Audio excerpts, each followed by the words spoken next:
हाँ -2, -1, 0, 1 और 2, -1, 0, 1 और 2, ठीक है। and f is such that A belongs to Z. A belongs to Z। अच्छा नहीं सर, ऐसा ही है। हाँ ठीक है, ये है। हाँ, be a function defined by fx is equal to x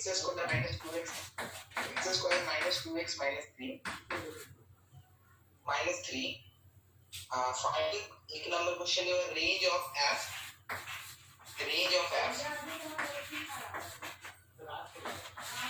और दूसरा क्या होगा sir, 3 images of x, -3 and 5, 3 images of 6, -3 and 5। ठीक है,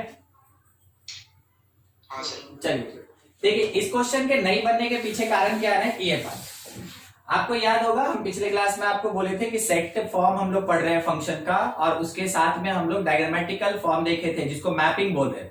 मगर पिछले क्लास में एक वर्ड हम यूज किए थे, रियल फंक्शन, और हम बोले थे कि रियल फंक्शन आज नहीं अगले क्लास से पढ़ेंगे, क्योंकि रियल फंक्शन ही मैक्सिमम फंक्शन कंटेन करता है।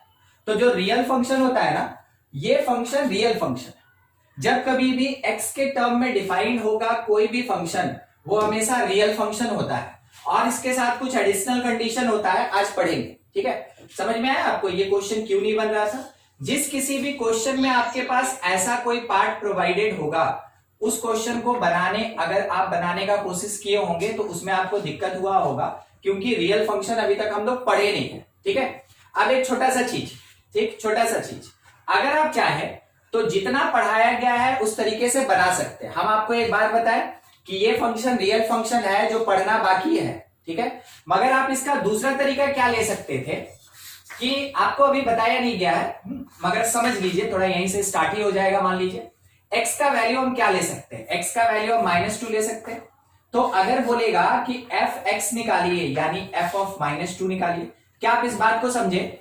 x मेरे पास इस सेट का एलिमेंट है, तो x का एक पहला वैल्यू हम -2 कंसिडर किए। अब fx में x की जगह -2 पुट किया गया, तो राइट हैंड साइड में जिस प्लेस पे x है वहां पे हम लोग -2 पुट करेंगे। तो -2 का स्क्वायर, -2 इंटू -2 और -3, तो आप इसका वैल्यू निकाल सकते हैं 4, यहां से +4 -3 मीन्स क्या आया 5। अब हम लोग ऑर्डर्ड पेयर में जो पढ़े थे उसके अकॉर्डिंग, ऑर्डर्ड पेयर मेरा x y का होता है, तो पहला x वैल्यू -2 है और y वैल्यू मेरे पास कितना मिला 5। तो देखिए एक ऑर्डर्ड पेयर बना, जैसा ऑर्डर्ड पेयर हम लोग पिछले क्लास में पढ़े थे। ठीक है, हमको ऐसे ही हर एक पार्ट निकालना होगा, देखते चलिएगा। अगर x का वैल्यू दूसरा -1 ले ले, तो सोचिएगा fx में x की जगह -1 पुट कर रहे हैं, तो अगर लेफ्ट हैंड साइड में x की जगह -1 पुट कर दिए, तो राइट हैंड साइड में भी -1 पुट करेंगे हर एक x के जगह पे। 2 इंटू -1 -3, ये कितना आया 1 + 2 -3 मीन्स 0। एक और ऑर्डर्ड पेयर बना, एक्स वाई का एक और ऑर्डर्ड पेयर बना, और वो क्या है x -1, तो y का वैल्यू 0 -1 0। तो ऐसा ऑर्डर्ड पेयर्स बनेगा, टोटल कितना 5 बनेगा। चलिए काउंट करते चलिएगा, देखते चलिए। x0 लिए, कोई बताएगा f0 कितना आएगा? कोई बताएगा f0 कितना आएगा x के जगह 0 पुट करके? -3, एकदम ठीक, -3। अगर बाय द वे x का वैल्यू अब नेक्स्ट हम लोग 1 ले लें, तो f1 का वैल्यू क्या आएगा? बिल्कुल x के जगह 1 पुट करके सोचिए क्या आ रहा है? -4, एकदम ठीक। लास्ट अपने पास x = 2 है, तो जब हम लोग f2 का वैल्यू कैलकुलेट करेंगे तो x के प्लेस पे 2 पुट करेंगे, और वैल्यू कितना मिलेगा हम लोग को? -3। ठीक है, देखिए 5x का वैल्यू था 1 2 3 4 5 x का वैल्यू था, उसके अकॉर्डिंग 5 रिलेटिव y वैल्यूज निकाल लिए हम लोग। अब ऑर्डर्ड पेयर मेरे पास क्या बनेगा? ठीक है, जो f पढ़े थे मैपिंग के फॉर्म में, ऑर्डर्ड पेयर क्या बनेगा? First ordered pair is of -2 5, second ordered pair contain -1 0, third one is 0 -3, fourth ordered pair 1 4 1 1 -4। और फिफ्थ ऑर्डर पेयर अपने पास आएगा 2 और -3 का, 2 और -3 का। क्या आप में से किसी को दिक्कत है कि सर ऑर्डर पेयर आप 5 कैसे लिख दिए? कुछ भी डाउट है तो पूछ सकते हैं आप उसमें। ठीक, देखिए इतना मिल गया ना। अब इसमें आपको अगर मैपिंग फॉर्म में दिखाना हो, मान लीजिए ए से अपना अज्यूम्ड सेट है, ठीक है, ध्यान रखिएगा ये मेरा अज्यूम्ड है, एक सेट बी। तो इस फंक्शन को डायग्रामेटिकली रिप्रेजेंट करना सिखाए थे कि सेट ए में फर्स्ट एलिमेंट हो तो -2 -1 0 1 और 2, और यहां पे सेकंड प्लेस का एलिमेंट होगा। हर एक ऑर्डर्ड पेयर के सेकंड प्लेस का एलिमेंट सेकंड सेट में लिखते हैं, तो वो हो जाएगा 5 0 -3 -4 और -3। ठीक है, अब जैसे रिलेटेड था वैसे रिलेट कर दिए। It is the diagrammatical form of function. अब हम लोग को एक चीज, बस सवाल जो पूछा गया वो काम करना है। रेंज ऑफ एफ आपको याद है, पिछले क्लास में बताए थे, ऐसा रहा तो रेंज ऑफ एफ क्या होगा? रेंज ऑफ एफ, तो रेंज ऑफ एफ जो मिलता है, रेंज ऑफ फंक्शन जो मिलता है, it is this set of second place elements of each ordered pair. तो हर एक ऑर्डर्ड पेयर के सेकेंड प्लेस पे जो भी एलिमेंट आपको दिख रहा है उसको मिला के एक सेट बनाएंगे तो वो रेंज ऑफ फंक्शन कहलाता है। 5 0 -3 -4 और उसके साथ -3।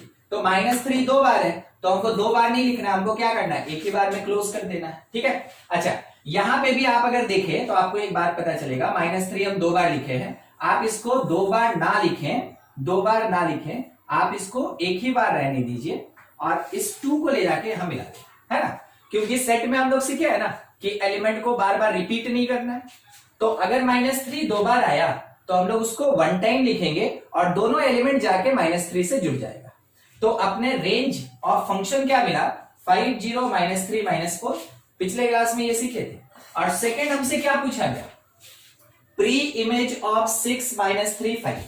तो प्री इमेज ऑफ 6, क्या आपको ये याद है कि प्री इमेज किसको कहते थे? फर्स्ट सेट, हाँ, सेट ए के एलिमेंट को हम लोग प्री इमेज कहते थे। तो प्री इमेज ऑफ 6 का प्री इमेज, तो यहां पे कहीं मेरे पास 6 आया था, हाँ ठीक है। तो प्री इमेज ऑफ 6, देखिए सेकंड सेट में 6 तो है ही नहीं ना, ठीक है। तो pre image of 6 not exist, does not exist, ये तो होगा ही नहीं। ठीक है, अच्छा दूसरा इसी में हम लोग से पूछा गया था -3 और 5 का। तो सोच के बताइए प्री इमेज ऑफ -3 कितना? देखिए यहां से, ठीक है, -3 का प्री इमेज 0 और 2, 0 और 2। और सेम वैसे ही प्री इमेज ऑफ 5, ये कौन होगा? -2, एकदम से। ठीक है, समझ में आया कैसे बनेगा? ठीक, आप बस ये चीज अभी पढ़े नहीं थे ना, रियल फंक्शन पढ़े नहीं थे, तो इसी के कारण आपका क्वेश्चन थोड़ा फंस गया। बाकी प्रोसेस ऑलरेडी आपको पढ़ाया जा चुका है। ठीक है, देख लीजिए, किसी को कुछ डाउट है तो आप इसमें पूछ सकते हैं, नहीं तो आप इसको नोट करें फिर आगे बढ़ा जाए। और कुछ डाउट है आप लोग का, किसी का भी? ठीक, नहीं है ना, तो फिर आगे बढ़ा जाए। देखिए हम लोग पिछले क्लास में सेट फॉर्म देख लिए थे फंक्शन का, और उसके साथ में डायग्रामेटिकल फॉर्म देखे थे, और हमको जहां तक याद आ रहा है शायद आपको ग्राफिकल फॉर्म भी बताए थे हम कि कब वो है ना फंक्शन है कि नहीं है। बिल्कुल ठीक, आज हम लोग मेन पार्ट स्टार्ट कर रहे हैं, रियल फंक्शन। और पूरा का पूरा फंक्शन अब इसके बाद रियल फंक्शन पे ही होके चलेगा। तो रियल फंक्शन के लिए आप छोटा छोटा बात ध्यान रखेंगे कि कब कब रियल बोलते हैं हम लोग उस फंक्शन को। ठीक है, तो एनी फंक्शन containing x और y आर रियल फंक्शन। ठीक है, एक लाइन में रियल फंक्शन किसको कहते हैं? तो जिस किसी भी फंक्शन के अंदर में x या y होता है, ठीक है, x या y का मतलब केवल x और केवल y नहीं होता है, उसका मतलब होता है वेरिएबल्स। ठीक है, तो अगर किसी फंक्शन के अंदर वेरिएबल x या y के फॉर्म में है वेरिएबल x या y के फॉर्म में है तो वो फंक्शन रियल फंक्शन होगा। सबसे पहला लाइन आइडेंटिफाई करने का। दूसरा पॉइंट क्या कहता है ना, दूसरा पॉइंट, ठीक है, दूसरा पॉइंट ये कहता है कि जो डोमेन होगा, डोमेन ये बिलोंग करेगा रियल नंबर से, ये बिलोंग करेगा रियल नंबर से, या फिर जो डोमेन होगा, जो डोमेन होगा it is the subset of real number. ठीक है, तो हम अभी क्या बोले कि जो डोमेन है, तो डोमेन मतलब हम लोग सीखे हैं कि ये सेट होता है, एक टाइप का सेट होता है। तो वो पूरा का पूरा सेट या तो रियल नंबर का सेट होगा और नहीं तो रियल नंबर का कोई पार्ट होगा। डोमेन का मतलब क्या होता है, it is the set, it is the set which is subset of real number. कौन से फंक्शन के लिए, जब भी रियल फंक्शन बोला जाएगा तो उसका डोमेन रियल नंबर का सबसेट होता है और इसी कारण से फंक्शन को रियल फंक्शन कहा जाता है। ठीक है, तो मान लीजिए जैसे कि मेरे पास कोई एक क्वेश्चन दिया है जिसमें कि डोमेन बताया है 1 3 5 7 9 5/2 ऐसा कुछ। ठीक है, ये बताया कि डोमेन ऑफ फंक्शन ऐसा है, तो हम क्या बोलेंगे, 1 भी रियल, 3 भी रियल, 5 रियल, 7 रियल, 9 रियल, 5/2 भी रियल। इसका मतलब है कि इस डोमेन के अंदर जितना भी नंबर है, जितना भी नंबर है वो सब का सब रियल नंबर का पार्ट है। और रियल नंबर का पार्ट है मतलब आप ये कह सकते हैं कि ये जो सामने लिखा है ना, it is domain of real number, it is domain of real function. क्या आप इस स्टेटमेंट को समझिए, क्या बात बोला गया, अगर किसी फंक्शन का डोमेन एग्जैक्टली रियल नंबर हो जाए या फिर रियल नंबर का सबसेट हो जाए, मतलब कि कुछ नंबर्स ऐसा कंटेन करेगा, तो वैसे केस में जो फंक्शन होगा वो हमेशा रियल फंक्शन कहलाता है। ठीक है, अच्छा, अगर कोई ये कह दे, मान लीजिए जैसे एक लाइन ऐसा लिखा हुआ है, इफ डोमेन ऑफ फंक्शन, मान लीजिए ऐसा, ठीक है, समझने का कोशिश कीजिएगा, if domain of function belongs to whole number, belongs to whole number, ठीक है, सेट ऑफ होल नंबर, तो बताइए तो फंक्शन जो होगा, देन फंक्शन इज रियल और नॉट, ये आपको बताना है। फंक्शन रियल फंक्शन होगा क्या? रियल है, रियल है, बिल्कुल सही, रियल है, एकदम सही। देखिए होगा क्या ना, आपको क्या ये वाला कॉर्नर दिख रहा है सबको, ये कॉर्नर, ठीक है, देखिए ये रियल नंबर का सेट, इसके अंदर आया रेशनल, इसके अंदर आया इंटीजर्स, इसके अंदर आया होल नंबर, उसके अंदर आया कौन, नेचुरल नंबर। क्या सीखे थे हम लोग, ये हम आपको एक क्लास में बताए थे। ठीक है, देखिए सबसे बड़ा कौन, रियल नंबर। जब तक कॉम्प्लेक्स नहीं आता है तब तक कौन सा सबसे बड़ा, रियल नंबर। रियल नंबर, उसके बाद अंदर कौन होता है, रेशनल, उसके अंदर कौन होता है, इंटीजर, उसके अंदर कौन होता है, होल नंबर, और सबसे अंदर कौन बैठा रहता है, नेचुरल नंबर। तो अगर ये बोला गया होल नंबर, तो जो सेट ऑफ होल नंबर है, जो सेट ऑफ होल नंबर है, ये वाला जो सेट ऑफ होल नंबर है, क्या ये रियल नंबर के अंदर प्रेजेंट नहीं है? बिल्कुल प्रेजेंट है। तो अगर रियल नंबर के अंदर प्रेजेंट है मतलब वो एक टाइप का रियल नंबर ही है, एक टाइप का रियल नंबर ही है। तो अगर ये कहा जाए कि डोमेन जो है वो होल नंबर से बिलोंग कर रहा है, मतलब वो एक टाइप के रियल नंबर से बिलोंग कर रहा है, और इस कारण से फंक्शन मेरा कैसा होगा, रियल फंक्शन होगा। तो हम यहां डिक्लेयर कर सकते हैं, then function is real function, function is real function. अगर बोलेगा कि डोमेन जो है वो नेचुरल नंबर है, तो भी फंक्शन मेरा क्या होगा, रियल फंक्शन। डोमेन अगर कह दिया कि नहीं इंटीजर्स है, तो वैसे केस में भी मेरा फंक्शन कैसा होगा, रियल फंक्शन। ठीक है, तो यहां जितना भी सेट दिया गया है, अगर डोमेन आपका इसमें से बिलोंग करता है तो फंक्शन कौन सी कैटेगरी का, रियल फंक्शन कहलाएगा। ये था डोमेन के बेसिस पे बात। ठीक है, ध्यान देते चलिएगा। एक पॉइंट हो गया कि जनरल तौर पे देखेंगे और कैसे बताएंगे कि रियल है कि नहीं। दूसरा हो गया थोड़ा टेक्निकल बात कि डोमेन अगर रियल नंबर से बिलोंग करता है तो फंक्शन को रियल फंक्शन कहेंगे। तीसरा बात, ठीक है, इफ रेंज और कोडोमेन। ठीक है, अगर आपके सामने रेंज निकाल के दिया तो ठीक है, रेंज के बेसिस पे डिसीजन लेंगे।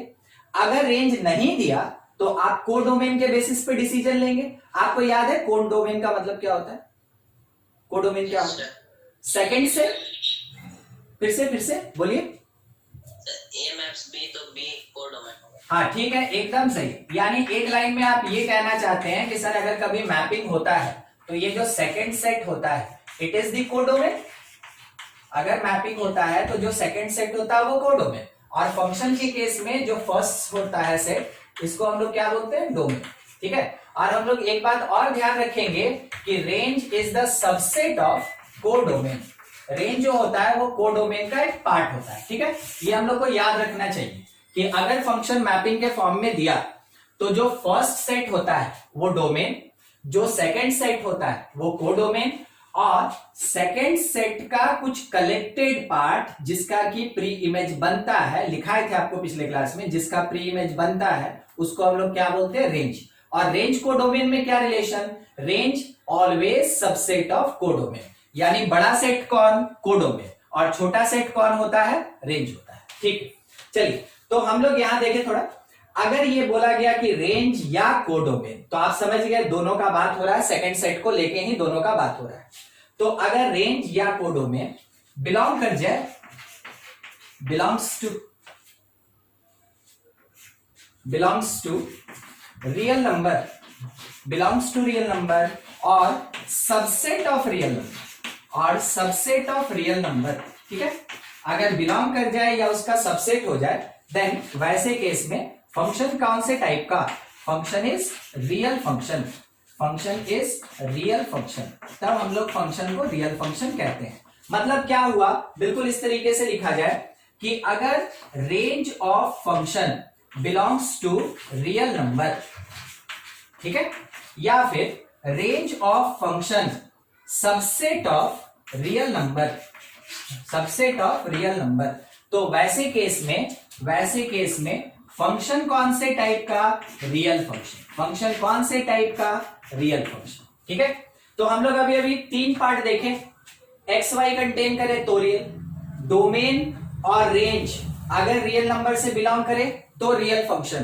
तो रियल फंक्शन के आइडेंटिफिकेशन का इतना तरीका होता है। ठीक है, अब आपके सामने एक दो एग्जांपल रखते हैं, आप केवल बताइएगा हमको कि रियल फंक्शन है कि नहीं। ठीक है, एग्जांपल के लिए एग्जाम्पल नंबर 1, बस इतना ही पूछेंगे, रियल फंक्शन है कि नहीं है। ठीक है, आपको बस उतना ही आंसर देना। फंक्शन f1 क्या दिया मैपिंग में, ठीक है, मैपिंग में फंक्शन f1 दिया 1 2 3 4 0.5 कॉमा -1/3।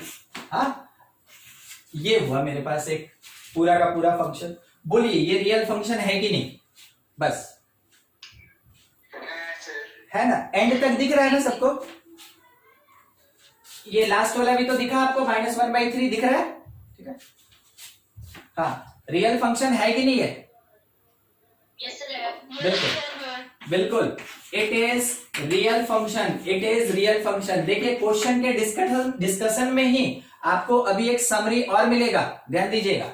अभी क्वेश्चन डिस्कस करते करते यहां पहुंचेंगे ना, बस एक समरी दे देंगे, आप खुद से पहचान जाएंगे। इट इज रियल फंक्शन, बहुत बढ़िया। ठीक है, आपका आंसर था F2 क्या लिखा है, a,3, ए जो होता है ना स्मॉल लेटर का ABCD, वही है a,3, फिर उसके बाद -5 4 और उसके बाद x,7/2। बोलिए रियल फंक्शन है कि नहीं, ठीक है, एक आंसर मिला कि हाँ ये रियल फंक्शन है, और नो सर नहीं है, एक आंसर मिला नहीं है। चलिए अब आप में हमको बताना पड़ेगा कि हाँ है कि नहीं। ठीक है, देखिए सबसे पहला चीज हमको जरूरत है कि डोमेन ऑफ फंक्शन f2 क्या होगा। तो डोमेन ऑफ f2 हम लिखेंगे तो हमको याद है ना, हर एक ऑर्डर्ड पेयर के फर्स्ट प्लेस के एलिमेंट को लेना है। तो a आएगा, -5 आएगा, x आएगा। ठीक है, a -5 और x। पूरे क्वेश्चन में नहीं बताया गया कि a का क्या वैल्यू है, x का क्या वैल्यू है, पूरे क्वेश्चन में नहीं बताया गया क्योंकि क्वेश्चन तो मेरे पास एक ही लाइन का था। ठीक है, अब आप थोड़ा अपने से सोचेंगे, a is English alphabet, x is English alphabet. ठीक है, a और x इंग्लिश अल्फाबेट, क्या वो इसमें से किसी भी सेट से बिलोंग करेगा, क्या वो रियल नंबर होगा, नहीं होगा। ठीक है, तो आप अगर यहां पे एक्सक्यूज देना चाहते हैं तो क्या दे सकते हैं, a does not belongs to real number, साथ ही साथ x does not belongs to, ये सफिशियंट है मगर दूसरा भी मत छोड़िए, लिख ही लीजिए, x does not belongs to real number, क्योंकि ये दोनों इंग्लिश अल्फाबेट है, इस कारण से रियल नंबर से बिलोंग नहीं किया, ठीक है। वैसे केस में आप ये कह सकते हैं कि f2 is not real function, f2 is not real function. बोलिए कोई अगर कंफ्यूजन का पॉइंट है, कुछ ऐसा चीज कि क्यों ऐसा हुआ, तो आप पूछ सकते हैं, बिल्कुल आपको समझना जरूरी है, मेन इन्हीं दोनों में आपको कंपेयर करना था, ठीक है। देख लीजिए इसमें कुछ है दिक्कत, कोई ऐसा पॉइंट जो नहीं समझ में आया पहले यहां पे, तो फिर ये बोले आगे, कुछ नहीं ना, ठीक। देखिए अब बताइए तो F1 और F2 में आपको क्या डिफरेंस दिखा, अगर नंबर केवल प्रेजेंट रहेगा, चाहे प्लस रहे, माइनस रहे, फ्रैक्शन में रहे, किसी भी टाइप का रूट में रहे, अगर नंबर प्रेजेंट है, केवल नंबर, तो वैसे केस में रियल फंक्शन होता है। अगर नंबर के साथ अल्फाबेट्स प्रेजेंट है, नंबर हो नहीं हो, अगर अल्फाबेट्स प्रेजेंट है, तो अल्फाबेट्स अगर प्रेजेंट हुआ then it is not real function, ठीक है। अल्फाबेट्स होगा प्रेजेंट, रियल फंक्शन नहीं होगा। अगर नंबर्स केवल प्रेजेंट होगा, रियल फंक्शन होगा, ठीक है। तो वही मेरा डिक्लेरेशन है कि if function contain any alphabets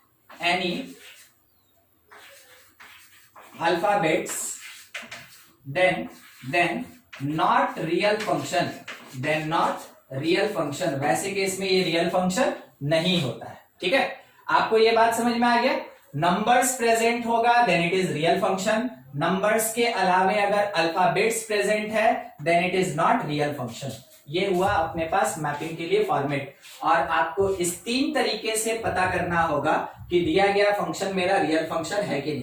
सबसे जनरल बात ये है, ठीक है, सबसे जनरल देखिए तुरंत पता करने का बात ये। आप इसका स्नैप ले लें, और कुछ डाउट है तो हमसे पूछ भी सकते हैं कि सर वो पार्ट कैसे हुआ, थोड़ा समझा दीजिए। अच्छा अभी आप एक लाइन मेरा देखिएगा और थोड़ा इस बात को हमको ट्रू करके दिखाइएगा, ठीक है, कि आप मेरे कहने का मतलब समझे थे कि नहीं समझे थे। हम एक चीज बोले कि fx is equals to 2x plus 3, बोलिए रियल फंक्शन है कि नहीं है, बस इतना ही लिखाइए और कुछ लिखाई नहीं है। तो आप इस x को कभी इस x से जोड़ेंगे नहीं, ठीक है, वो जो x लिखा है वो कभी इस x से जुड़ेगा नहीं। यहां का मतलब हो गया कि फंक्शन ऑफ x, यानी कि पूरा का पूरा जो रिलेशन टाइप का फंक्शन होता है ना, वो कौन से वेरिएबल में, x में, तो x इज वेरिएबल, x यहां किसकी तरह बिहेव कर रहा है, वेरिएबल मतलब हम उसमें छोड़ेंगे ही नहीं आंसर, हम तो उसको सॉल्व करेंगे। तो सॉल्व करके हम आंसर लेके आएंगे किसमें, नंबर्स के फॉर्म में। तो नंबर्स के फॉर्म में ना मेरा फाइनल आंसर आया, नंबर्स के फॉर्म में मेरा फाइनल आंसर आया, तो हम इस फंक्शन को क्या बोलेंगे, रियल फंक्शन, ठीक है। अब देखिए एक ऐसा रहेगा, फिर से हम आपको एग्जांपल पे ही अभी लेके चल रहे हैं, ध्यान रखिएगा। एक इस तरीके से लिखा रहेगा तो आप बोले कि ये रियल फंक्शन है, इट इज रियल फंक्शन, ठीक।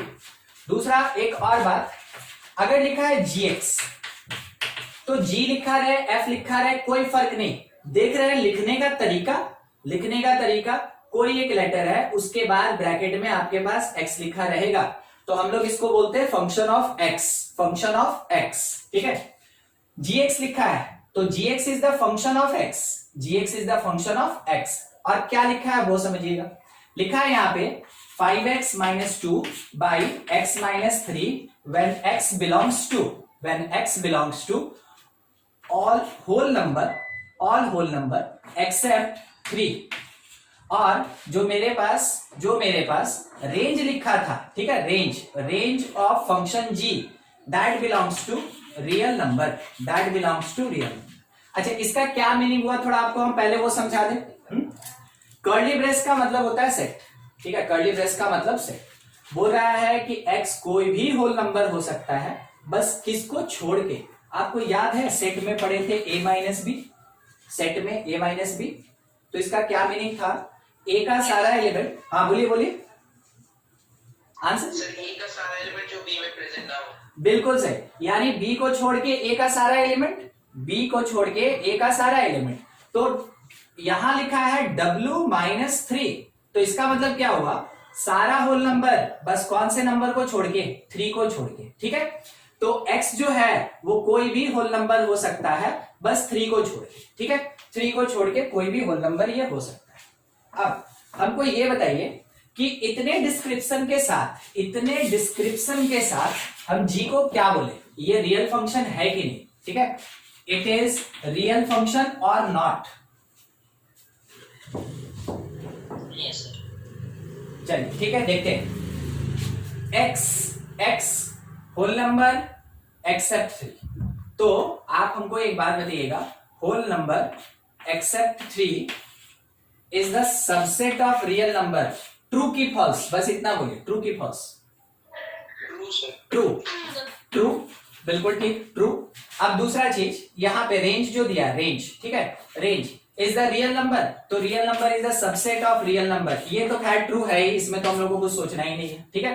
तो देखिए, जो मेरे पास x था वो भी रियल नंबर, जो मेरे पास रेंज था वो भी real number, range of g, ठीक है, वो भी रियल नंबर, तो रियल नंबर ही मिल रहा है, दोनों केस में रियल नंबर ही मिल रहा है, तो it is real function, it is real function.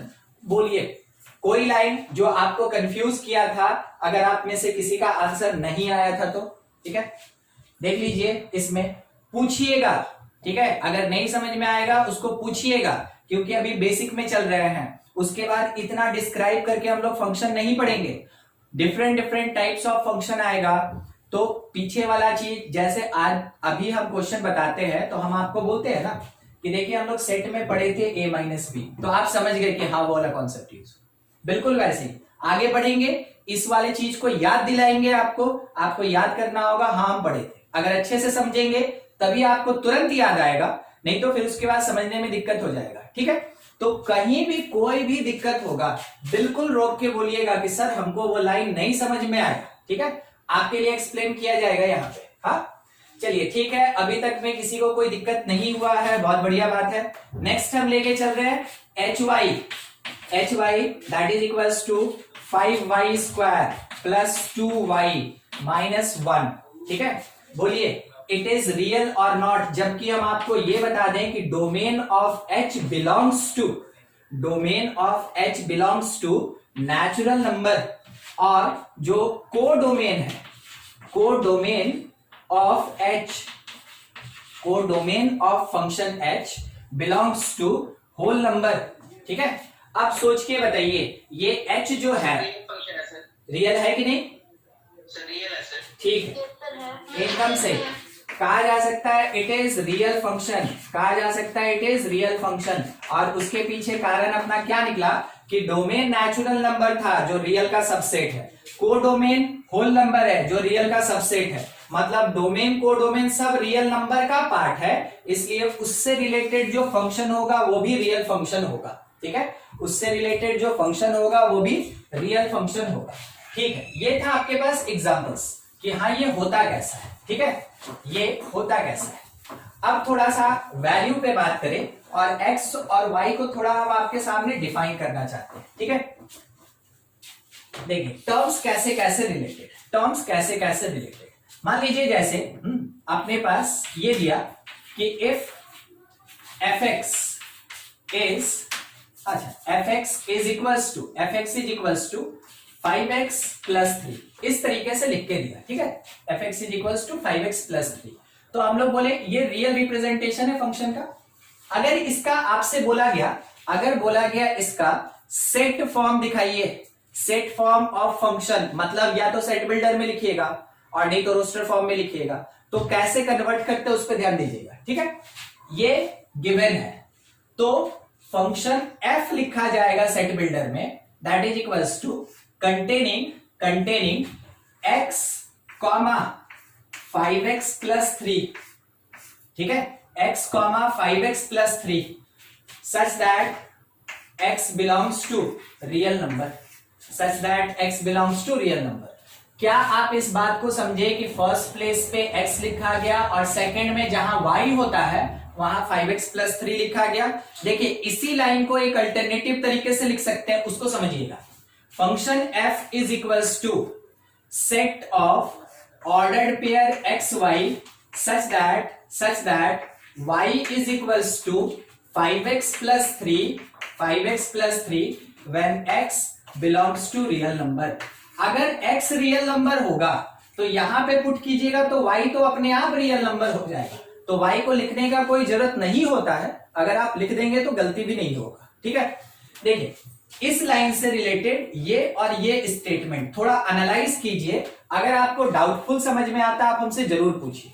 देखिए उसको पहले अगर कुछ डाउट समझ में आता है इसमें, इसको ऐसा क्यों लिखे, इसको ऐसा क्यों लिखे, अगर ऐसा समझ में आ गया तो बहुत बढ़िया, नहीं आया आप हमसे पूछिए।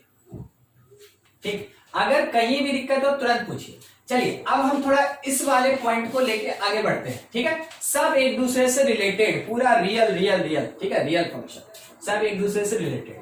ये क्या कह रहा है ना कि since y is equals to 5x plus 3, ठीक है, y is equals to 5x plus 3, तो आप इस बात का ध्यान रखेंगे कि x इज इंडिपेंडेंट वेरिएबल,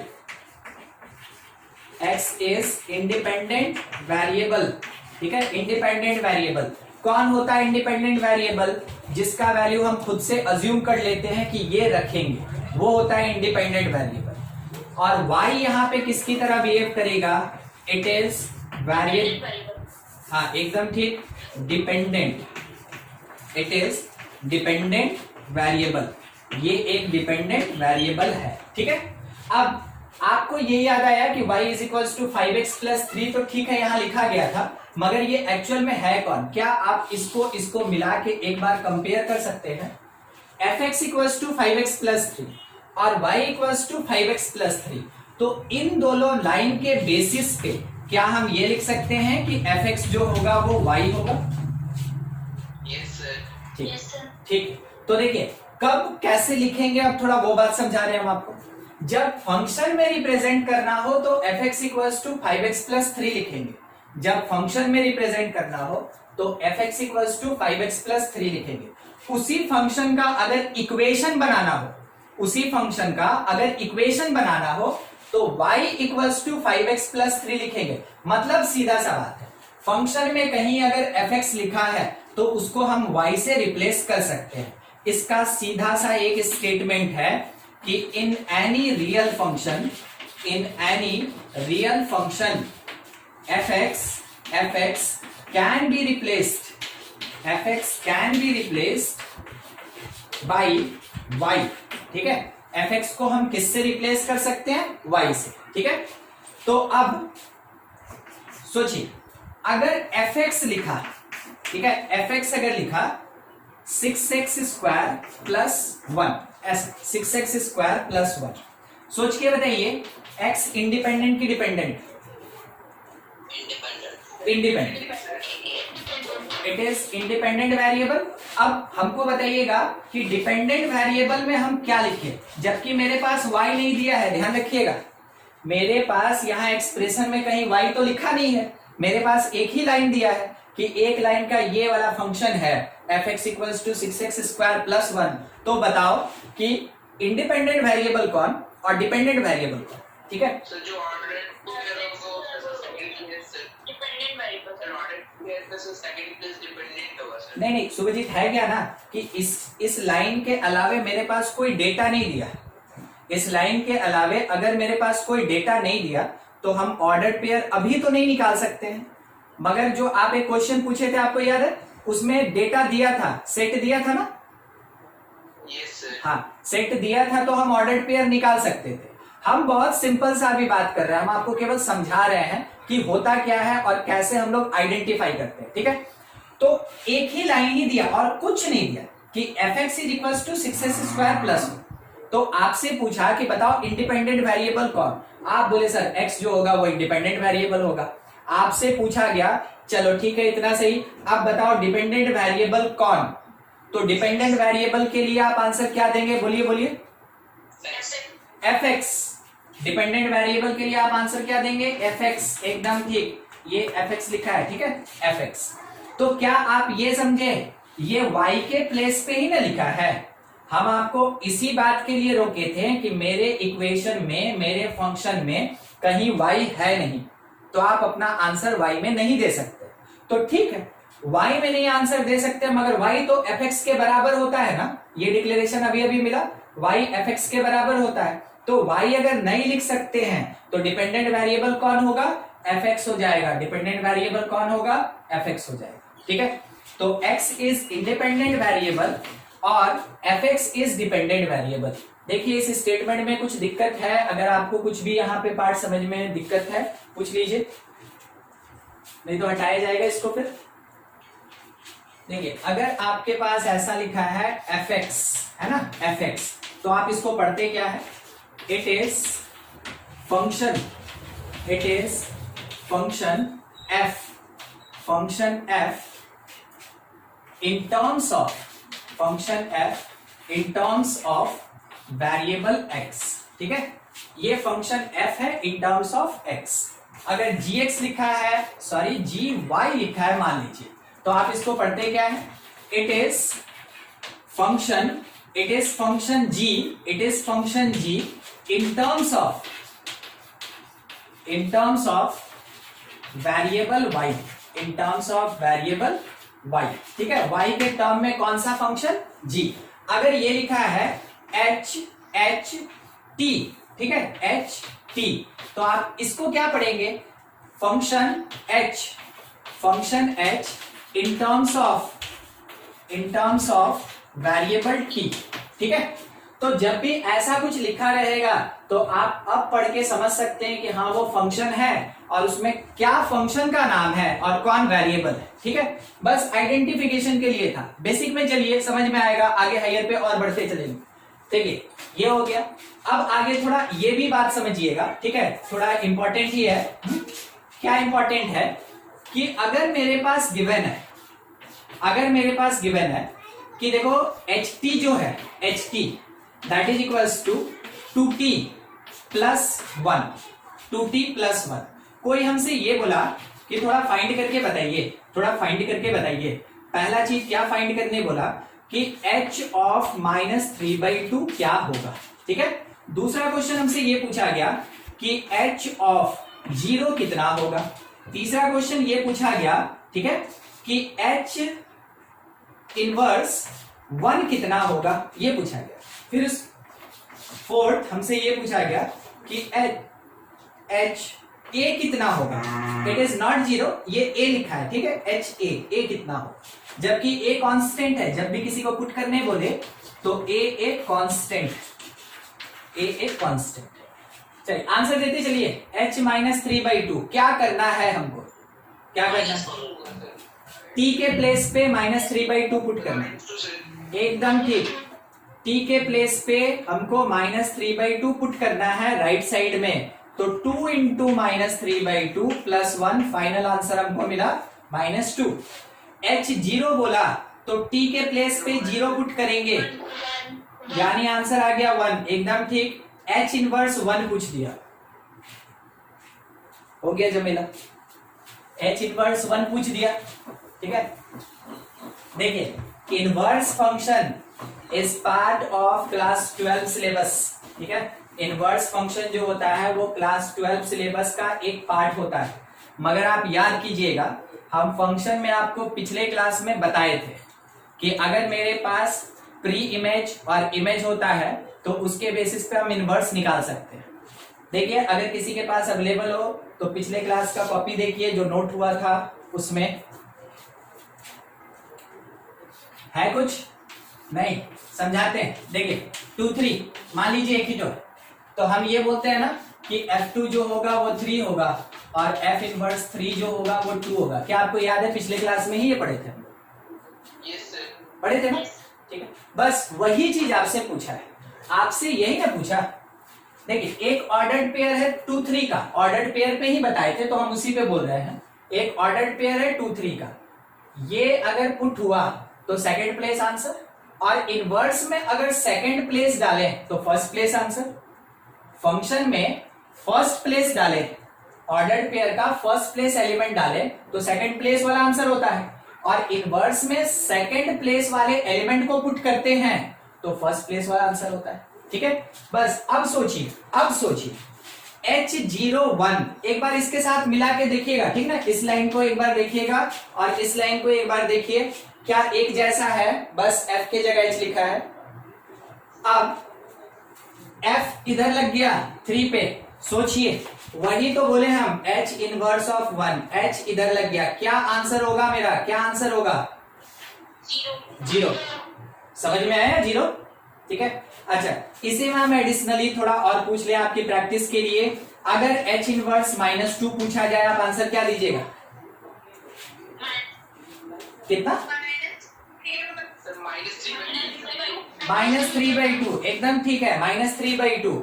अगर आपसे ये पूछ दे, थोड़ा ध्यान से, ठीक है, संभल के, अगर आपसे ये पूछ दे कि बताओ F इनवर्स 2t+1 क्या होगा, क्या आंसर दीजिएगा? Simple T, simple T, T. देखिए, अगर H01 था, H उधर चला गया तो इनवर्स ऑफ 1 बना, तो 0 आंसर हुआ ना, केवल 0 आंसर हुआ, नॉट H, केवल 0 आंसर हुआ। जो ब्रैकेट में होता है वो आंसर होता है। तो HT is equals to 2t+1, H उधर चला गया तो H इनवर्स बन गया, केवल पीछे क्या छूट गया मेरा? T, ठीक है। तो यहाँ आंसर केवल क्या होगा? T। चलिए ठीक है, इतना आप समझे। इसी बेसिस पे आपसे सवाल पूछा जाएगा एक्सरसाइज में, बुक का या डीपीपी का, जो भी एक्सरसाइज है या एग्जांपल्स है, उसमें क्वेश्चन कुछ इसी तरीके का रहेगा। आपको उसके लिए मेंटली प्रिपेयर्ड रहना। अभी और प्रैक्टिस होगा। HA कोई बताएगा क्या लिखे? HA 2a+1, HT अगर 2t+1 तो HA का मतलब T के प्लेस पे A पुट किया गया, तो इट इज 2a+1, 2a+1। बहुत बढ़िया। अब हमको ये बताइए H इनवर्स 2a+1 कितना? A, सिंपल A, ठीक है। कोई हमको ये बता सकता है कि H इनवर्स 6 कितना होगा? H इनवर्स 6 नहीं, सॉरी 6 नहीं, एक मिनट, 5 पूछना चाहते थे, 6 नहीं 5। H इनवर्स 5 कितना होगा?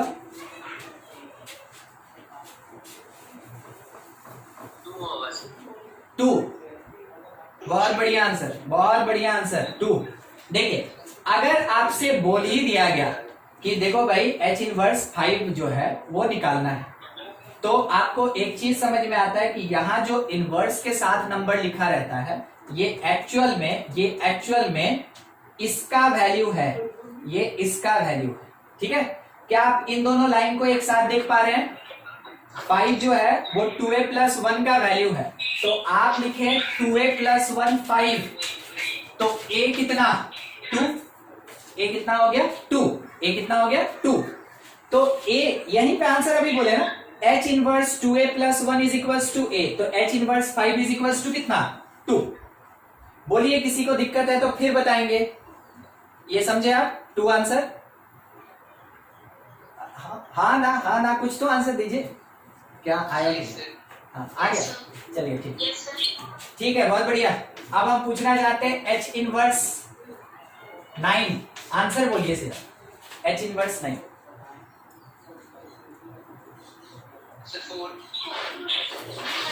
4, ठीक है। अगर आपसे कोई पूछ दिया कि बताओ H7 कितना, आंसर बोलिए। H7 कितना? आप कंफ्यूज हो गए, सही बता रहे हैं। हम आपको इसीलिए ना मिटा के फिर से क्वेश्चन दिए, यहाँ आप देखे थे हम मिटाए थे, ठीक है, हम इसीलिए दिए। ये H लिखा है, नॉट H, ये H लिखा है, ठीक है। H अगर लिखा है तो आपको T के प्लेस पे केवल 7 पुट करना है। क्या आंसर होगा? 15, ठीक है, 15, ठीक है। अगर पूछ दिया H इनवर्स 11, अब बोलिए 5, ठीक है। आपको समझ में आ रहा है ना कि कैसे हम लोग H निकालते हैं, और H मतलब फंक्शन, और फंक्शन का इनवर्स निकाला जाता है, ठीक है। इतना सारा आपके लिए हम एक क्वेश्चन दे रहे हैं, हाँ, खुद से सॉल्व कीजिएगा। If fx is equals to, ये fx लिखा है, थोड़ा रनिंग में है ना, मिल भी जाएगा तो समझिएगा, ये fx लिखा है। If fx is equals to 3x+1/2, ऐसा, ठीक है।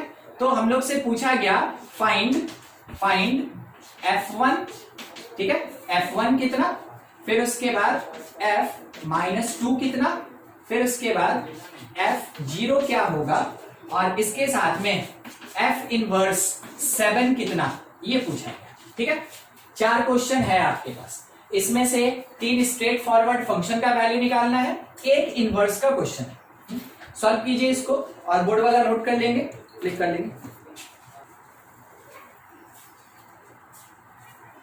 सबका आंसर आ गया? ठीक है, देखिए अगर किसी को कोई कंफ्यूजन हुआ तो यहाँ पे बता रहे हैं, और जिनका बन गया है वो अपना आंसर मैच कराते चलेंगे। पहला काम F1 का मीनिंग हो गया, x के प्लेस पे 1 पुट कीजिए, तो हम यहाँ पे क्या लिख दिए कि 3 इंटू 1 प्लस 1 बाई 2, तो इट इज 2, 3 प्लस 1 4 बाई 2 2।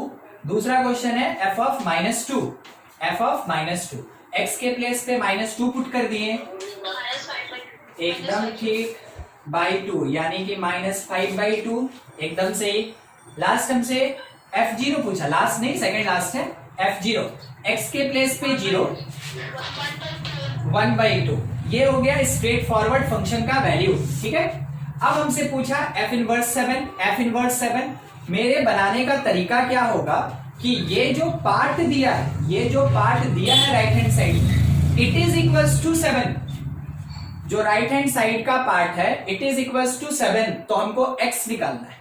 तो हम ये लिखें कि 4 किसके लिए सॉल्व कर रहे हैं, for f inverse 7, for f inverse 7। Step समझते चलिएगा और दिक्कत होगा तो जरूर पूछिएगा। ये जो 3x plus 1/2 is 7, 14 minus 1 13/3, x का वैल्यू क्या आया 13/3। मेरा फाइनल डिक्लेरेशन क्या होगा कि जो f इनवर्स 7 है इट इज 13/3 होगा, है ना, यही आंसर आया था। ठीक, देख लीजिए किसी को कुछ डाउट है तो पूछ लें, फिर आगे बढ़ा जाए। नेक्स्ट एक क्वेश्चन देखिएगा, ऐसा ही है कुछ, फंक्शन f जो दिया है, ठीक है, या fx ध्यान से समझिएगा, 2 स्टेप में। यहां क्या लिखा 2x माइनस 1 when x हाँ ठीक है लेस देन 3, और उसके बाद 3x plus 2 when x greater than equals to 3। ठीक है, आप स्टेटमेंट का मीनिंग समझते हैं, x लेस देन 3 मतलब 3 से छोटा, तो 3 से छोटा 2.99 होगा, 2 होगा, 1 होगा, 0 माइनस में सब होगा, और x greater than equal to यानी 3 included in second part not in first.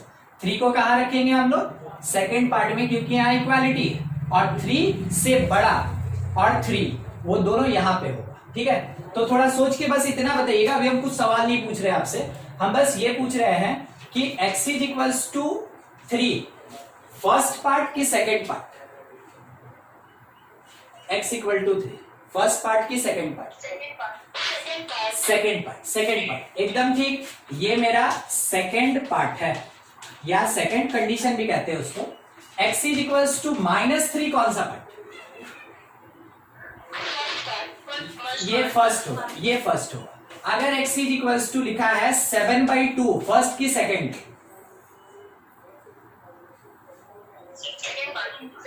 हाँ 7/2 का मतलब क्या हो गया 3.5, और x ग्रेटर देन 3 यानी सेकेंड पार्ट। चलिए ठीक है, अब ऐसा पार्ट रहेगा, कुछ भी नंबर रहेगा, आप उतना तो आइडेंटिफाई कर लेंगे कि फर्स्ट हुआ कि सेकेंड हुआ। अब आपको एक बात बता दें, जब कभी भी फंक्शन मल्टीपल कंडीशन के साथ डिफाइन होता है, वैसे केस में इसको बोलते हैं piece wise function, it is called piece wise function. एक फंक्शन जिसको डिफरेंट सेगमेंट्स में रिप्रेजेंट किया गया, then it is called piece wise function, और ऐसा फंक्शंस आपको मिलेगा। ठीक है, देखते हैं अब सवाल क्या पूछा गया, थोड़ा इससे रिलेटेड वो समझिए।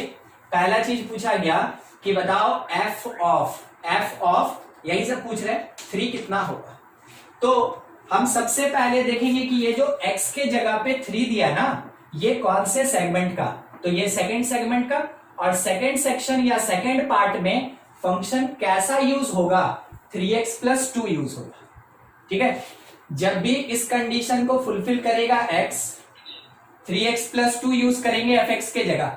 अगर x इस कंडीशन को फुलफिल करता है तो fx के जगह 2x माइनस 1 पुट करेंगे। समझ में आ रहा है बात, ठीक है, देखिए F3 जो है, F3 क्योंकि x इक्वल टू 3 है तो यूज करेंगे 3x प्लस 2, तो 3 इंटू 3 प्लस 2, क्या आंसर आया मेरे पास 11। अगर पूछा गया f ऑफ -3 तो आप बोलेंगे सर फर्स्ट पार्ट यूज होगा, और फर्स्ट पार्ट मतलब 2x माइनस, तो 2 इंटू -3 -1, तो -7, एकदम ठीक है। थर्ड पार्ट अपने पास है f 7/2, तो आप बोले सर इसमें सेकंड पार्ट यूज होगा, मतलब कि 3 इंटू 7/2 प्लस 2, ये अपने पास कितना 4, 21, 25/, ठीक है 25/2। चलिए, कोई दिक्कत इससे रिलेटेड अभी तक नहीं, ठीक। नेक्स्ट हम पूछ रहे हैं f0 का वैल्यू, ठीक है f0, पहले बताइए फर्स्ट पार्ट के second part, f0 first part x less than 3, 0 जो होता है 3 से लेस, तो 2x माइनस 1, यानी 2 इंटू 0 -1, आंसर आया -1, ठीक है। फिफ्थ नंबर f ऑफ √3 बोलिए, फर्स्ट पार्ट के सेकंड पार्ट √3, फर्स्ट पार्ट √3 लगभग 1.73 होता है जो 3 से लेस होता है, तो लिखेंगे 2√3 -1, 2√3 -1, ठीक है। इसी में देखते चलिएगा और क्वेश्चन अभी आ रहा है 6th नंबर क्वेश्चन, इसी से रिलेटेड। अगर कोई हमको बता दे f π/2 कितना,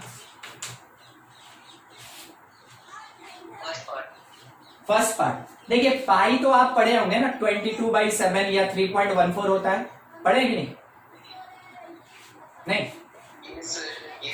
अच्छा ठीक है, मान ले रहे अगर किसी को नहीं याद है ना या नहीं पढ़े हैं तो थोड़ा याद रखिएगा, पाई जो होता है ये एक टाइप का इरेशनल नंबर होता है, पाई एक इरेशनल नंबर है, और पाई का वैल्यू मैथमेटिक्स में 22/7 या फिर 3.14 लिया जाता है, ठीक है 3.14। तो हम लोग बेसिकली बात करेंगे 3.14 पे, ये p/q अपने किसी काम का नहीं होता है, ठीक है, तो हम लोग 3.14 पे बेसिकली बात करेंगे। तो 3.14 का मतलब वो तो 3 से ग्रेटर है, वो 3 से ग्रेटर है, मगर उसमें जब by2 लगा देंगे तो इसी चीज को हम ऐसे लिख सकते हैं कि ये बोल रहा है कि f 3.14/2, तो हम इसको लिखेंगे कि ये f 1.57 होगा, और 1.57 3 से लेस होगा, तो कौन सा पार्ट 2x - 1, ठीक है, तो लिखा जाएगा that is equals to 2 into x के जगह 1.57 -1, तो अपने पास आंसर आएगा कितना 3.14 -1 मतलब 2.14, या फिर आप दूसरे तरीके से आंसर कर सकते हैं कि f π/2 हमको समझ में आया कि ये जो है ना वो लेस देन 3 है, तो हम यूज किए 2x, तो x के जगह π/2 -1, मेरा आंसर कितना आया π-1। तो आप पाई में भी आंसर छोड़ सकते हैं, नहीं तो पूरा सॉल्व कर सकते हैं कि 2.14 होगा, ठीक है 2.14। देखते चलिएगा, कुछ डाउट होगा जरूर पूछिएगा। 7 नंबर अब आपके लिए आ रहा है, ठीक है, f 3/√3 कितना होगा, बनाते चलिए, फिर उसके बाद f 7/3 क्या होगा, फिर उसके बाद 9 नंबर f9 नंबर है, f5 क्या होगा, और 10 नंबर अपने पास है f -7/2 कितना होगा। चलिए सबका आंसर निकालिए और बताइए कौन कौन सा सेगमेंट, और आंसर बताते चलिए, बस हो जाएगा। पहला वाला 7 वाला फर्स्ट में है, ये वाला नो सर, उसके बाद वाला ये वाला, यस सर, वो देख ये सर, अच्छा ठीक, नहीं आंसर निकाल के बताते चलेंगे, आंसर कितना कितना आया आप बना लीजिए, आपके लिए है, ठीक है। फर्स्ट वाला 6/√3 -1, अच्छा ठीक, 6/√3 -1, क्या हम इसको ऐसे लिख सकते हैं 2√3 -1, हाँ ठीक है 2√3 -1, ये वाला सेकंड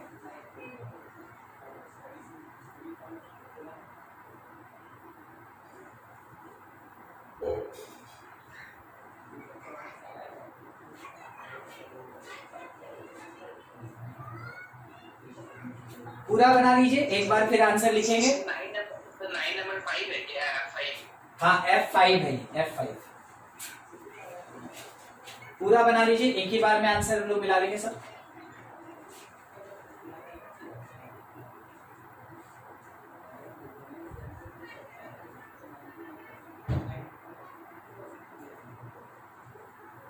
हो गया सर। हाँ ठीक है, कंप्लीट बनाया जाए। हाँ F7/3, 7/3 कहने का मतलब इट इज लेस देन 3, तो 2x माइनस 1 यूज होगा, तो 2 इंटू 7/3 माइनस 1, ये कितना हो गया 14 माइनस 3, 11/3। F5 मतलब वो x ग्रेटर देन 3 होगा, तो 3x प्लस 2 यूज करेंगे, 3 इंटू 5 प्लस 2 17, एकदम करेक्ट आंसर है। F माइनस 7/2 यानी x less than 3, it is 2x minus 1, 2 minus 7/2 minus 1, answer आ गया -8। ठीक है, जिनका बन गया है, ठीक है, आप अपना आंसर देख लीजिए, मैच कर लीजिए। कुछ डिफरेंट होता है, हमसे बात कीजिए, बोलिए कि सर डिफरेंट हो गया, और अगर कुछ नहीं समझ में आया तो जरूर पूछें। देखिए एक पर्टिकुलर कंडीशन पे आपके सामने 10 क्वेश्चन हो गया इससे, ठीक है, ऐसा बहुत कंडीशन और क्वेश्चन हो सकता है, तो आप फंक्शन के लिए एकदम दिमाग ओपन रखिए। ठीक है, फंक्शन का वैल्यू पूछेगा, उसके इनवर्स का वैल्यू पूछेगा, प्री इमेज पूछेगा, इमेज पूछेगा, डोमेन पूछेगा, रेंज पूछेगा, इतना ही क्वेश्चन होता है। ठीक है, तो कुछ भी ऐसे टाइप का एक क्वेश्चन बनाया जा सकता है। देख लीजिए, इसमें कुछ डाउट है पूछ लें, नहीं तो फिर आगे बढ़े।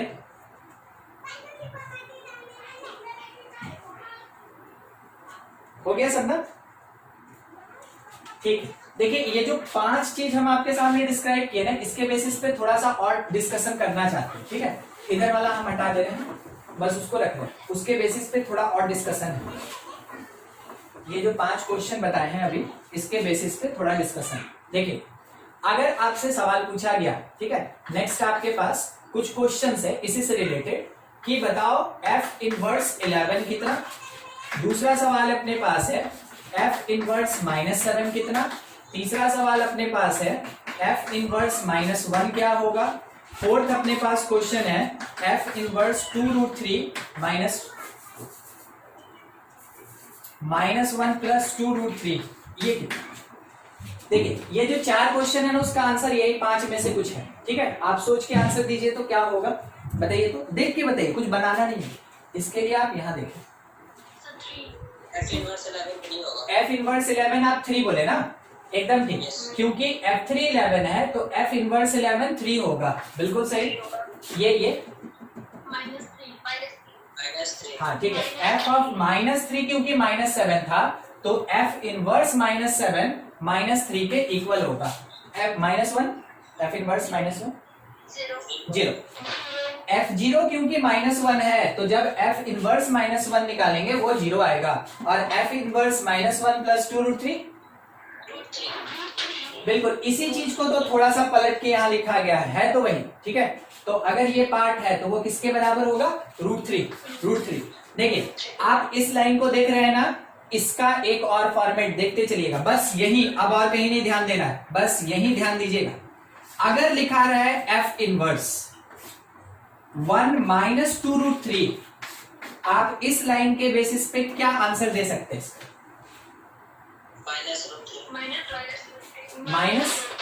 -√3। ठीक है, आप क्या आंसर दे सकते हैं, -√3 हो जाएगा। ठीक है, समझ में आ गया बात, देख लीजिए। ठीक है, इसको आप नोट कर लें, स्नैप ले लें, फिर आगे बढ़ा जाए। देखिए एक क्वेश्चन फिर से वैसा ही कुछ, हाँ, अपने पास फंक्शन fx दिया गया, function fx that is equals to, यहाँ पे लिखा गया है root under 2x plus 3, root under 2x plus 3 when x less than 1। ठीक है, 1 sorry greater than 1, it is 3x by x plus 1 when x less than 1।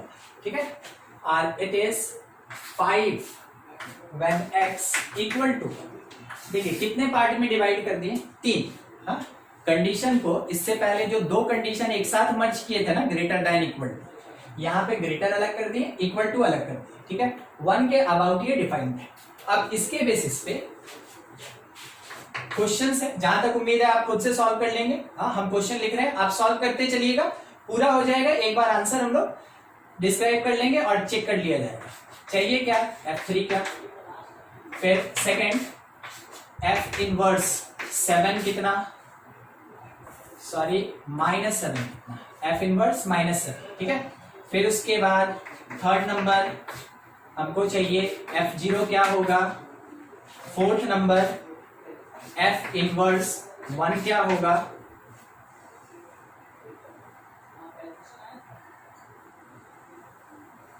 एक minute, F inverse 5 क्या होगा, ठीक है। और फिफ्थ नंबर है अपने पास F3/2 क्या होगा। बस 5 ही क्वेश्चन है, फटाफट बनाइए, सारा कंप्लीट हो जाए तो बोलिए, फिर आंसर डिस्कस करेंगे। हो गया, चलिए ठीक है। आया F3, तो 3 जो होगा वो ग्रेटर देन 1 होगा, 3 इज ग्रेटर देन 1। आप x के जगह 3 पुट कर दिए और तो ज्यादा कुछ करना नहीं है, तो √2 इंटू 3 प्लस 3 मतलब क्या आया, √9 आंसर आया पहले वाले का। अगला पूछा F इनवर्स माइनस, यही आया था ना, ठीक है। हाँ ठीक है, हाँ ठीक। F इनवर्स -7, F इनवर्स -7 आपको क्या बताए थे, -7/10। अगर ये -7 लिखा है, अगर ये -7 लिखा है, ये किसका वैल्यू है, ठीक है। ये हमको सोच के बताइए किसका वैल्यू है, ये इस वाले पार्ट का वैल्यू है कि x का वैल्यू है, ये किसका है, ये फंक्शन का वैल्यू है ना, ये फंक्शन का वैल्यू। तो आप लिखें 3x/x + 1 that is equals to -7, ठीक है। तो आप यहां से सॉल्व करना स्टार्ट किए, आप सॉल्व करना स्टार्ट किए तो देखा जाए -7x -7 इक्वल्स टू 3x, ठीक है। तो क्या क्या था, -7x और 3x 10x that is equals to यहां से -7, तो x का वैल्यू क्या आया, -7/10, -7/10 वही आंसर होगा नहीं यहाँ पे, ठीक है। कि इसका आंसर थोड़ा सा जगह कम पड़ रहा है ना, हम इसको थोड़ा और इसी में लिख रहे हैं, ठीक ना। इसको हम लोग यहाँ से ऐसे नीचे दबा देंगे, इतने में हम आंसर कर रहे हैं, रहने दीजिए इसको ऐसे। तो अब हम आंसर दे सकते हैं इस क्वेश्चन का कि F इनवर्स -7 किसके बराबर, इट इज इक्वल्स टू -7/10, यही आंसर आया था, -7/10, ठीक है। ठीक, F0 कौन से सेक्शन से, इससे ना, 0/0 + 1 0, एकदम ठीक। F इनवर्स 5 बोल दिया, F इनवर्स 5, ठीक है। तो अब 5 का बाद जब आया तो हम एक अटेम्प्ट यहां ले सकते हैं या फिर इस प्लेस पे ले सकते हैं। तो देखा जाए फर्स्ट वाला पार्ट, तो √2x + 5 that is equals to 5। देखिएगा थोड़ा ये जरूरी वाला कंडीशन है, इस पे थोड़ा विशेष ध्यान रखिएगा, अगर बन भी गया तो भी थोड़ा सा ध्यान ज्यादा दीजिएगा इस पे। हम माने first condition 2x + 2x + 3 that is equals to 5, squaring कर दिए तो 2x + 3 is equals to 25, squaring both side, ठीक है। तो यहां से 2x is equals to 25 - 3 is 22 और x का वैल्यू कितना, 11, x का वैल्यू 11। देखिए x greater than 1, x equals to 11 चलेगा। मेरे पास आंसर क्या आया, आप देख लिए ना कि ये क्वेश्चन सॉल्व कैसे हुआ। हम सिंपल यहाँ आंसर लिख रहे हैं, तो आंसर मेरा कितना, 11, ठीक है। F3/2, 3/2 कौन से पार्ट का, F3/2 कौन से पार्ट का, फर्स्ट पार्ट। तो x के जगह 3/2 पुट करेंगे, √2 इंटू 3/2 प्लस 3, तो ये 2 और 2 कट गया और पूरा रूट के अंदर मेरे पास कितना आ गया, 6, ठीक है। अच्छा, अगर देखिए इतना तो आप बना लिए, बहुत बढ़िया।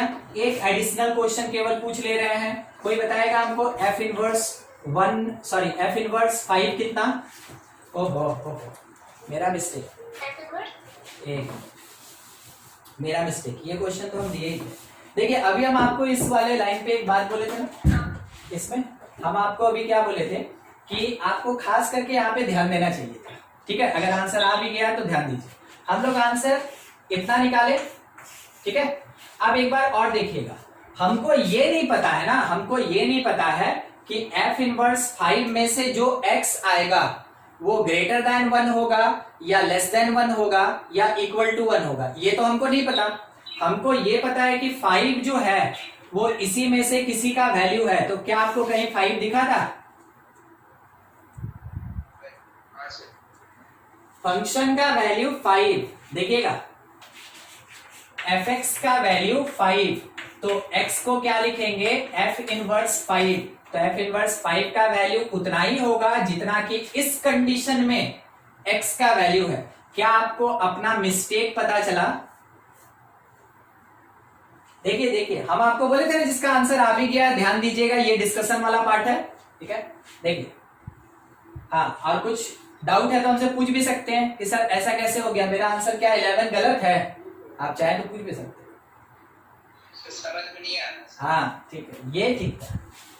देखिए होता क्या है ना, होता क्या है कि जब कभी भी आपके पास इनवर्स के अंदर कोई भी एक वैल्यू दिया रहेगा, ठीक है, इनवर्स के अंदर आपके पास अगर कोई भी वैल्यू दिया है, हम f इनवर्स 5 पे ही बात कर रहे हैं, ठीक है। डिस्कशन किसके लिए? फॉर f इनवर्स 5, इसके लिए डिस्कशन है ये।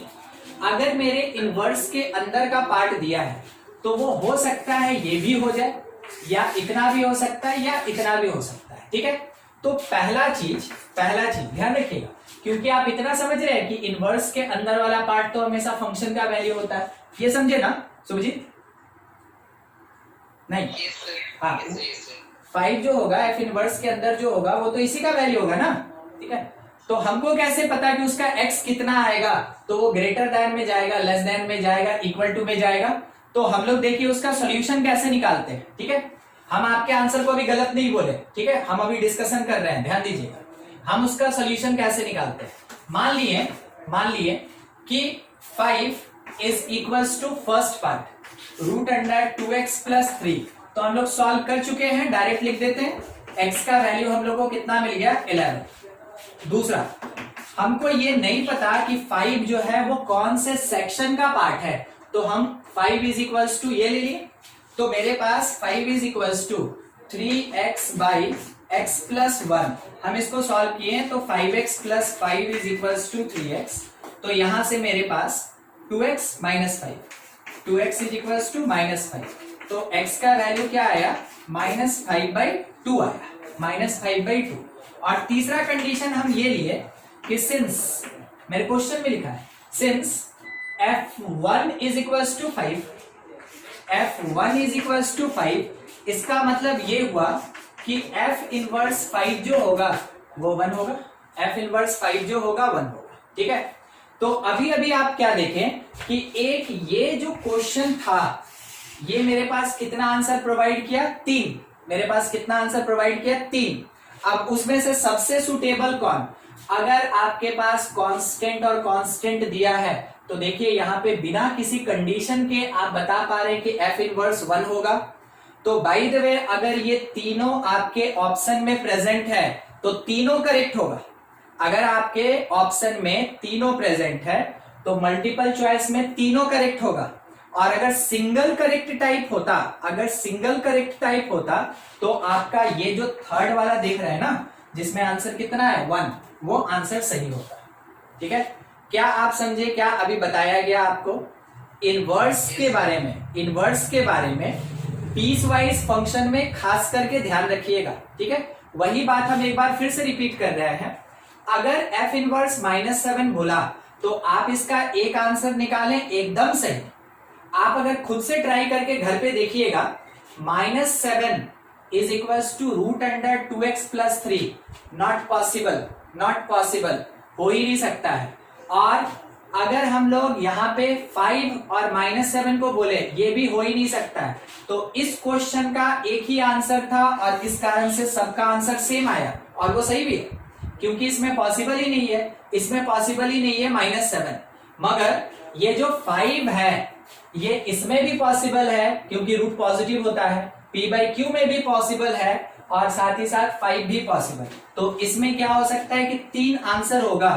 तो f इनवर्स 5 एक ये आंसर, f इनवर्स 5, एक ये आंसर होगा और f इनवर्स 5 ये आंसर होगा, ठीक है। और सबसे सुटेबल कौन, जो अपने क्वेश्चन के डेफिनेशन में दिया गया है। अभी क्लियर हुआ क्या सबको, ये क्लियर हुआ अभी, ठीक। आप इसको नोट कर ले, ठीक है। ये लास्ट वाला थोड़ा छूटा होगा तब, क्योंकि आप तो एक ही कंडीशन पे सॉल्व किए थे ना, ये दोनों आप लिख लें जरूर, उसके बाद फिर आगे बढ़ा जाए। स्नैप ले लीजिए फिर आगे बढ़ेंगे।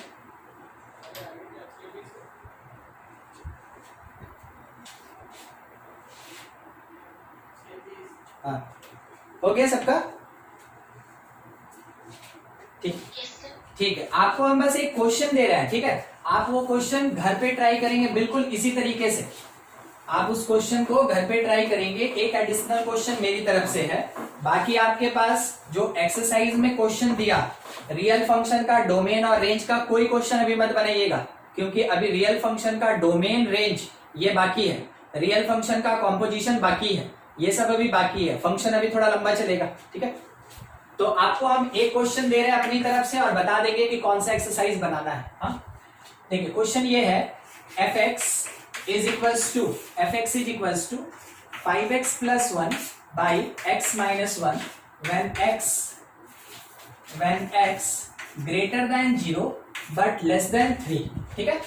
दूसरा लिखा 2x minus 7 when x greater than equal to 3 but less than 4, और यहाँ पे लिखा है 7x, यही है 7x when x greater than equal to 4।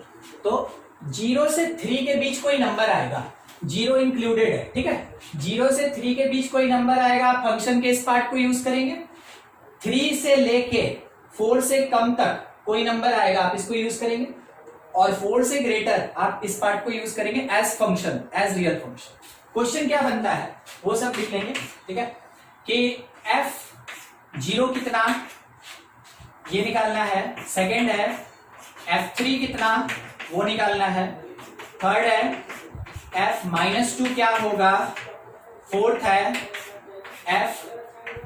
f7/2 क्या होगा वो चाहिए, फिफ्थ है f5/2 कितना होगा वो चाहिए, सिक्स्थ है f5 कितना होगा वो निकालना है, ठीक है। आप स्नैप ले लेंगे, हम लिखते चल रहे हैं, ठीक है, आप बाद में स्नैप ले लेंगे, ठीक है।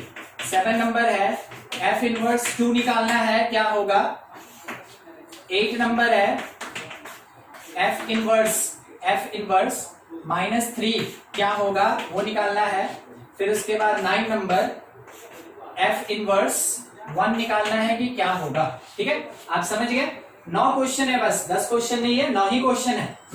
इतना आप कंप्लीट कर लेंगे घर से, एकदम अभी जैसे बनाए थे उसी तरीके से आराम से टाइम देके। अगर किसी का मल्टीपल आंसर होता है, देख रहे हैं इनवर्स में मल्टीपल आंसर भी हो सकता है, तो अगर मल्टीपल आंसर होता है आप सारा आंसर निकाल के अपनी कॉपी पे लिखेंगे, हम लोग अगले क्लास में इसको चेक करेंगे, ठीक है।